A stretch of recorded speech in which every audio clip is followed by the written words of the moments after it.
Des pompes à essence aux salles de musées. Des terrains sportifs aux bancs des universités et grandes écoles. Total s'est immiscé dans chaque pan de votre vie. Et alors que le géant du pétrole poursuit ses projets d'hydrocarbures dans le monde entier, le groupe tente de se donner une image responsable, conscient des enjeux climatiques grâce à ses stratégies d'influence. Mais cette illusion de bienfaiteur de la planète ne tient plus. Activistes, artistes, scientifiques, publicitaires et même banques ou gouvernements se détournent désormais du pétrolier, ou quand Total est prise au piège de sa propre influence.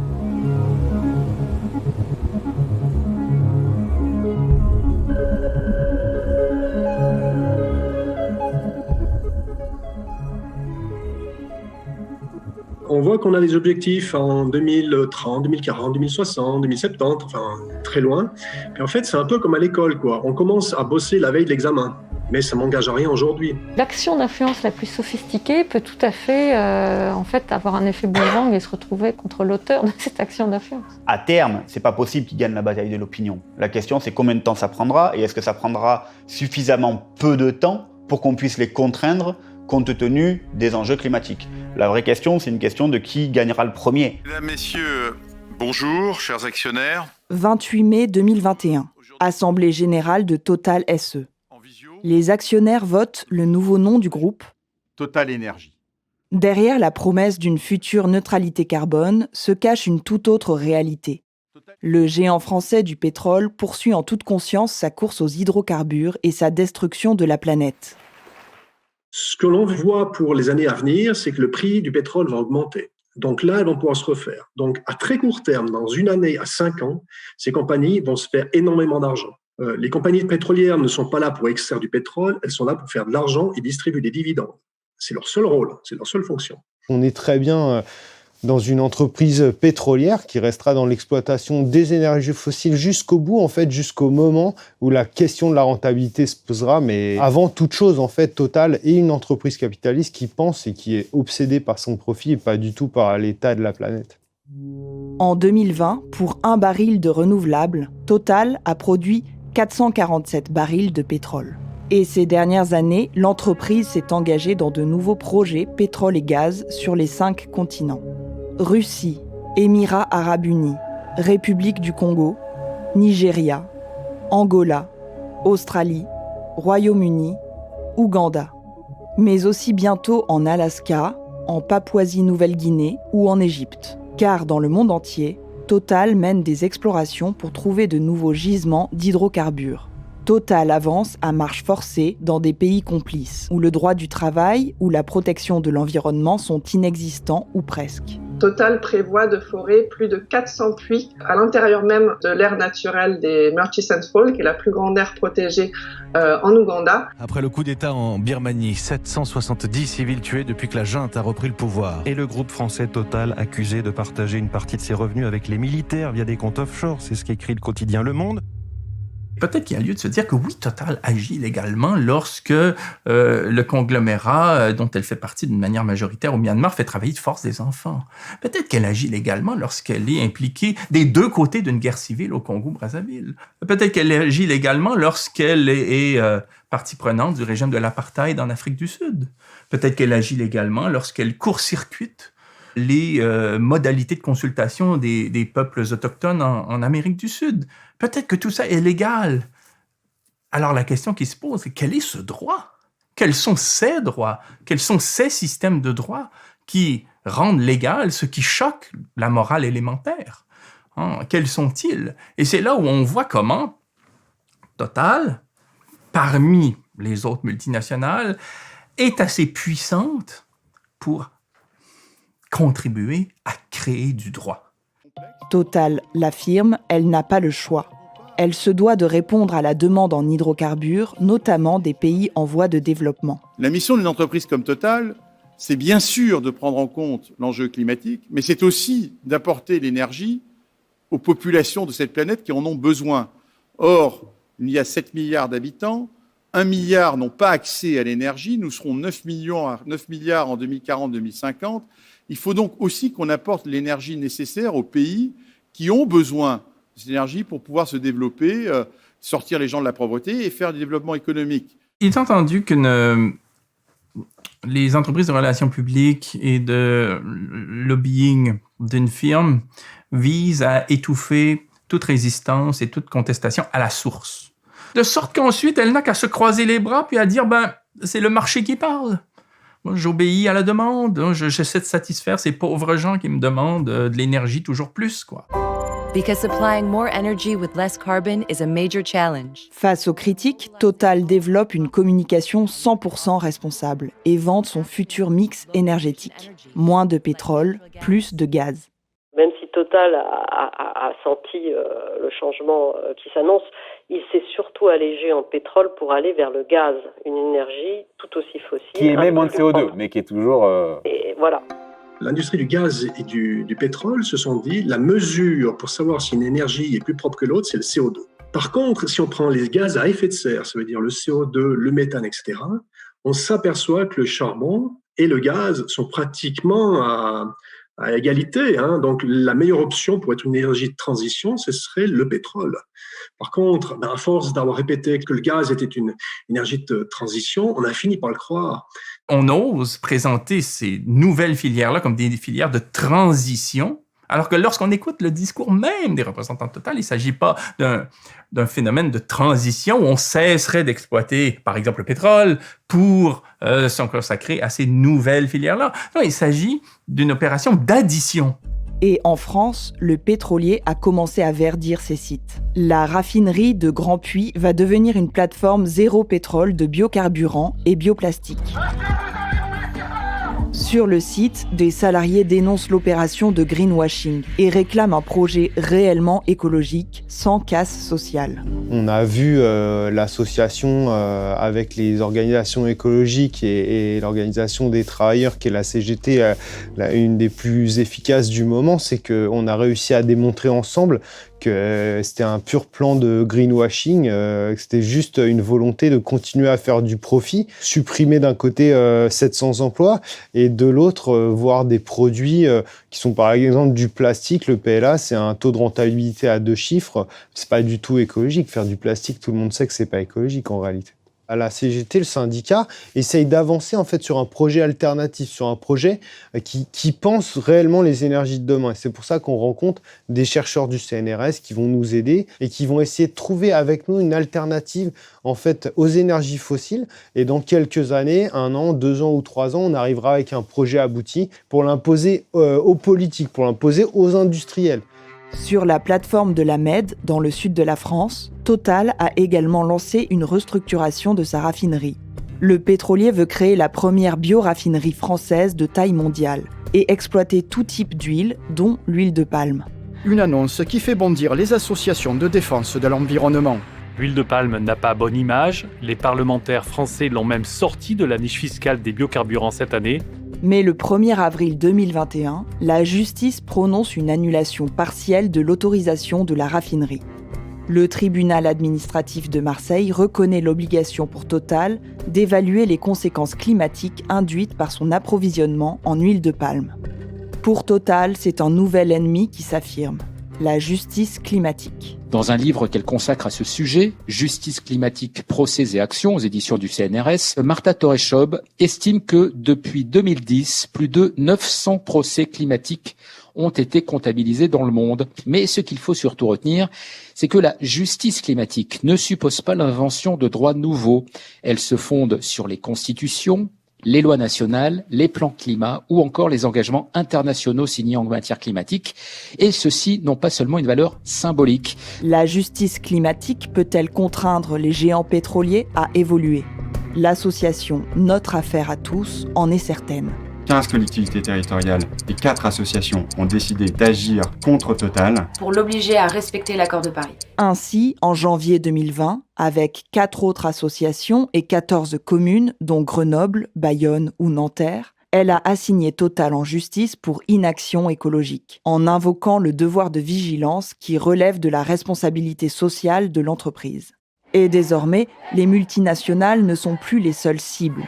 Le 3 février 2021, C'est l'État français qui est ainsi condamné par la justice face à l'affaire du siècle. Pour la première fois, l'inaction climatique de l'État est reconnue comme illégale, une faute qui engage la responsabilité du gouvernement. L'inaction climatique de l'État est jugée illégale.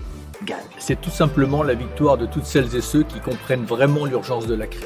La justice donne raison à celles et ceux qui alertent sur l'ampleur de la crise depuis des décennies. La France est critiquée pour sa soumission aux pressions des industriels et des lobbies. Le pays ne montre pas l'exemple, contrairement à ses voisins européens. L'Allemagne a annoncé en mai 2021 son intention de rehausser ses objectifs climatiques, ramenant notamment à 2045 son ambition de neutralité carbone contre 2050 auparavant. On ne réglera pas le problème simplement avec des demi-mesures. Donc on est déterminé à trouver des solutions, changer les lois pour être sûr qu'il y ait moins d'émissions de CO2. Au Danemark, le gouvernement a fixé une date de fin définitive d'exploitation des hydrocarbures pour aligner sa politique avec les objectifs de l'accord de Paris et protéger ses intérêts futurs en matière énergétique. Le Danemark s'est dit, OK, on est vraiment trop petit, on est minuscule, on sort de la pandémie, on a de la casse au niveau des emplois. Ce qu'il faut faire, c'est donner une vision à nos citoyens pour leur dire, mais où est-ce qu'on pourrait aller et puis recréer des emplois. Donc, ils vont faire une île énergétique où on va pouvoir faire de l'hydrogène, de l'électricité et puis d'expédier ça à tous les autres pays. Donc, ces pays-là vont augmenter leur indépendance énergétique. Et puis, si par exemple un jour il y a un problème avec le pétrole ou avec le gaz, tant pis, on va pouvoir faire notre énergie locale. Aux États-Unis, en avril 2021, c'est le président Joe Biden qui désigne à son tour le réchauffement climatique comme la crise existentielle de notre époque. Les signes sont indéniables, la science est indéniable. Le coût de l'inaction ne cesse de croître. Or, pas question de perdre de l'argent. Jusqu'alors soutien essentiel du système Total, les banques et assurances sont elles aussi appelées à une bascule responsable. L'industrie fossile, pour continuer à multiplier les projets de pétrole, de gaz et de charbon, a besoin de l'accompagnement des gouvernements et de la finance. Et en l'occurrence, les grandes banques françaises, que ce soit la Société Générale, BNP Paribas, Crédit Agricole, toutes ont soutenu les derniers projets de Total. Financer des projets fossiles, à l'heure actuelle, ça revient à briser les engagements internationaux qui ont été pris à Paris même en 2015. Au bout d'un moment, il va falloir choisir en fait. Soit vous assumez d'être pas aussi engagé que vous le dites sur la question climatique, soit vous l'êtes, et dans ces cas-là, vous agissez en cohérence. Eh bien, à minima, vous pouvez commencer par les entreprises qui développent les projets les plus catastrophiques. En mai 2020, des actionnaires du géant pétrolier déposent ainsi la première résolution climat à l'Assemblée générale de Total. 16,8% des actionnaires votent en faveur de ce texte. Une première qui bouscule la direction de Total. En 2020, la crise du coronavirus renforce l'urgence d'action radicale vis-à-vis du climat et la prise de position claire des acteurs financiers. En avril 2021, Total est ainsi lâché par Barclays et Crédit Suisse, puis aussi par BNP Paribas, Société Générale et Crédit Agricole. Toutes ces banques font machine arrière. Elles ne financeront finalement pas le projet controversé de Total en Ouganda. Une décision encourageante, mais encore exceptionnelle. Pour l'heure, les acteurs financiers ne se désengagent qu'au compte-gouttes et sur des projets fortement controversés. Pourtant, les réserves de pétrole, jusqu'alors actifs à haute valeur ajoutée, sont désormais dévalorisées. Dans le monde de la finance, on commence à délaisser cet ancien or noir pour le futur or vert. Maintenant, on a des traders de pétrole qui se font énormément d'argent, qui ont dit maintenant, on va utiliser une partie de cet argent pour partir dans les énergies renouvelables. Pourquoi est-ce qu'ils viennent? Eux, même chose, c'est pas du bénévolat, puis c'est pas pour le climat, ils s'en fichent. Eux, c'est une question d'argent. On aura des rendements qui sont bien plus élevés que les énergies renouvelables, que des fluctuations pétrolières en bas où vous avez beaucoup de risques. Ça donne peut-être un signe de ce qui est en train de se passer. Partout à travers le monde, le mouvement fossil free s'organise. Universités, musées, institutions. Des pétitions sont lancées pour mettre fin aux investissements des compagnies pétrolières. Et les initiatives individuelles se multiplient aussi pour créer des précédents et pousser les multinationales du pétrole à se transformer en profondeur.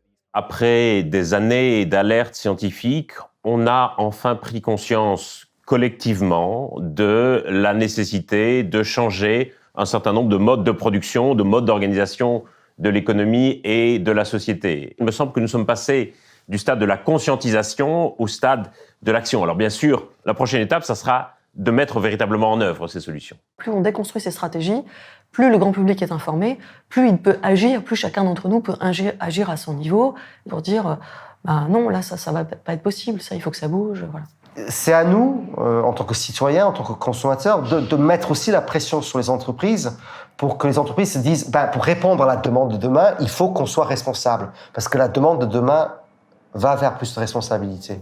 Au Canada, Gregory Mickelson fait office d'exemple. Après avoir appelé sans succès la direction de McGill, l'université la plus prestigieuse de Toronto, à cesser ses investissements liés aux industries fossiles, il a quitté son poste de professeur. C'est une immense perte parce que la contribution de Greg Mickelson a été incroyable au fil des années. Membre du groupe Divest McGill, Annabelle et d'autres étudiants manifestent depuis 2012 pour le désinvestissement, sans succès jusqu'ici. Le combat est en cours partout. En novembre, des étudiants des universités Harvard et Yale ont envahi le terrain lors d'un match de football entre les deux équipes. Je crois que c'est vrai pour toutes les universités, pour toutes les grandes écoles. On a encore des étudiants, et alors quand on regarde ceux qui sont sortis depuis longtemps, dans les responsables politiques et économiques, une méconnaissance assez profonde de cette question du changement climatique. Il y a beaucoup d'approximations, et du coup les approximations font que, évidemment, les décisions ensuite sont mal informées. Mais je crois qu'on peut faire encore davantage dans les enseignements dits fondamentaux, je dirais, non pas ceux qui sont en option, mais ceux qui sont obligatoires. La biodiversité, c'est la première aventure de la Fondation Total. Malgré leur stratégie d'influence, les pétroliers perdent peu à peu du terrain.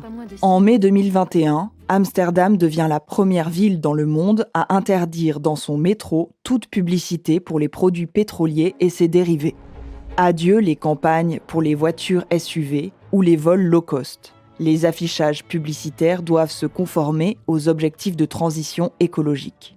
Et comble de la communication pour les pétroliers, certaines agences de publicité refusent de travailler pour eux et misent sur plus de responsabilités. Like they did with tobacco, actually. With tobacco, they also say tobacco creates cancer and creates a lot of disease, so we should not have advertisement for tobacco. The same way, fossil fuel companies are creating so much disaster and ecocides in our planet. We should stop these advertisements because it is not just advertisement, also the sponsorship of cultural institutions or on any kind of institution, actually. Because they are creating a false image. Pour moi, la solution, c'est pas de dire il faut faire moins de promotion des énergies renouvelables, mais c'est peut-être dire aux entreprises, si vous fléchez vos investissements de communication et vos investissements publicitaires vers des modes de consommation plus responsables, mais il faudrait à ce moment-là, et c'est peut-être aussi aux régulateurs de le faire, il faudrait aussi que les autres investissements soient aussi fléchés là-bas, pour qu'il n'y ait pas ce décalage entre ce que les entreprises font d'un côté et ce qu'elles disent de l'autre. C'est quand même de plus en plus difficile pour une entreprise de berner les gens dans la durée. Donc une entreprise peut peut-être faire du greenwashing ou du social washing une fois ou deux, mais quand même assez rapidement on est rattrapé par la patrouille. Parce qu'il y a des contre-pouvoirs, il y a les associations, il y a les journalistes, il y a les médias et il y a les consommateurs. Peut-être mon travail demain, c'est rendre la décroissance désirable, en expliquant aux gens que non, c'est pas punitif, mais on peut peut-être consommer moins, mais mieux. Et ça, c'est pas une punition, c'est peut-être au contraire une vie finalement plus désirable. La communication d'une entreprise vaut à titre de conscience idéologique, à savoir que l'idéologie, ce n'est pas simplement du baratin publicitaire. L'idéologie, c'est pas simplement de mentir, de faire des écrans de fumée. L'idéologie, c'est d'une part indiquer comment on voit le monde, nous puissants, comment on le façonne. Nous vous informons, vous public, de la façon dont nous construisons la logique du monde. Et d'autre part, il s'agit de donner à la population à laquelle on s'adresse, qu'on soumet, les clés qu'il lui faut pour, elle, s'orienter dans le cadre qu'on a élaboré. Voilà l'idéologie en quoi elle consiste. Elle consiste en une sorte de mode d'emploi qu'on vous donne, et si vous ne le suivez pas, libre à vous, mais vous serez simplement disqualifié. Le monde sans pétrole n'est pas pour demain. Mais Total, le pétrolier pollueur, vit ses dernières heures. Effectivement, il y a un double message qui dit on va faire une transition, etc. Mais je pense que sincèrement, ils vont le faire parce que sinon on va mourir. Comme Chevron aux États-Unis, attaqué pour greenwashing, ou Exxon, lâché par certains actionnaires pour son inaction face à la crise climatique, Total va-t-elle assister impassible à sa propre agonie ou réagir ? En 2020, l'entreprise a déjà subi un revers de taille. La mairie de Paris a refusé ses millions d'euros de sponsoring pour les JO de Paris 2024. Un partenariat incompatible avec des Jeux Olympiques verts et une pilule dure à avaler pour Total. On parlait d'un engagement très important pour le groupe, plus de 100 millions d'euros. Écoutez, il n'était pas question, à mes yeux, que Total puisse être le sponsor d'un Jeux Olympiques de Paris contre l'avis de la maire de Paris. Donc, nous avons débattu. À travers les Jeux Olympiques, on aurait pu démontrer que Total n'était pas que pétrolier. Et donc, pour moi, le débat est clos. L'après-pétrole a déjà commencé. Pour Total, mais plus largement pour toutes les entreprises, pour les institutions et pour le gouvernement, il est temps de passer à l'action et d'accélérer la transition énergétique. Le modèle économique de Total est imbriqué, quelque part, dans le gouvernement français et dans l'État français. Et donc, soyons clairs, si Total veut aussi, quelque part, changer de modèle et abandonner les énergies fossiles, il va devoir aussi recevoir des signaux forts de la part du gouvernement et de la part de l'État. L'environnement aujourd'hui est un super challenge de comment est-ce qu'on arrive à convaincre les pouvoirs publics d'une inversion de l'ordre des priorités. La révolution, c'est pas de leur faire comprendre que la planète brûle. La révolution, c'est de leur faire comprendre que leurs valeurs font brûler la planète. Aujourd'hui, non, tout le monde doit aller vers zéro. Et c'est ça qui est probablement pas encore complètement dans les esprits, loin de là. Et c'est pour ça que les gouvernements, les autorités locales, je crois que les maires de ville ont un rôle très important à jouer. C'est vrai pour les acteurs économiques et financiers. C'est aussi important pour les régions. On le voit pour les États américains dans le type de république fédérale. La bonne réponse, elle n'est plus une politique incrémentale d'amélioration des processus productifs, par exemple, mais elle est vraiment dans les ruptures technologiques, les ruptures d'organisation aussi, certainement, et un plan clair pour y arriver. Et c'est tout cela, au fond, qui va faire la crédibilité de cet engagement des différents acteurs qui disent ce qu'on veut faire, c'est effectivement respecter les accords de Paris. Pour sauver notre planète et l'humanité, c'est notre responsabilité à tous de viser la sobriété, d'adapter nos modes de vie, de repenser l'usage de l'énergie au quotidien et de pousser l'État et les décideurs à agir concrètement face aux enjeux de l'urgence climatique. La seule influence positive, c'est celle de ce monde qui se réveille et qui change. The world is waking up, and change is coming whether you like it or not. Thank you.